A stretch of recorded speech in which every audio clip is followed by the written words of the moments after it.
आपली गाडी भरली होती बघा त्या दिवशी. मला वाटतंय 9 तारखेला गाडी भरली होती. 9 तारखेला गाडी भरली आणि गाडी भरून निघालो मी माझ्या मार्गानं. म्हणलं चला आता जाऊया आपलं हळूहळू. मग काय पोहोचलो गुवाहाटीमध्ये. आसाम गुवाहाटीमध्ये पोहोचून रात्री झोपलो बघा. 1:30 वाजला होता मला यायला. मग सकाळी उठलो, गाडी साफ केली बघा. गाडी साफ करून मुनीमजीला फोन केला. मुनीमजी म्हणले स्टाफ वाटून देतो. हो काय स्टाफ त्यांचं येऊन बसलेलं होतं तिथं. मग काय त्यांना गाडी खाली करायला चालू केली आणि म्हटलं मी येतो नाश्ता बिष्टा करून. मग काय गेलो नाश्ता करून आलो बघा.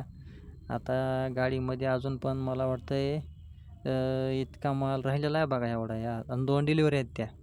मग काय गेलो आतमध्ये, म्हणलं बघूया फिरून कसा आहे मॉल. मुनीमजीला विचारलं म्हणलं व्हिडिओ काढू का, तर म्हणले बना दो कोई दिक्कत नहीं, तुम्हारा गाड़ी खाली हो गया, अब तुम वीडियो बनाओ और खाना वाना खाओ सो जाओ, रात में अभी नो एंट्री लगा है दिन में, तो रात में खुलेगा नो एंट्री. तो मैं बोला ठीक है, तुम्हारा तुम गाड़ी लेके जाओ बोले.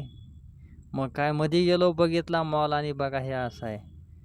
काय कपडे म्हणता हो बाबा बाबा बाबा, भरपूर कपडे हो, चपलं बुटं तेवढेच, काही पण घ्या.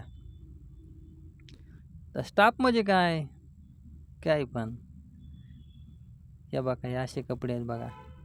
आणि बिगर केसाचे माणसं पण भरपूर आहेत इथं हो. हे बघा असं आहे बघा बाहेरून मॉल आहे का, जुडिओ आसाम.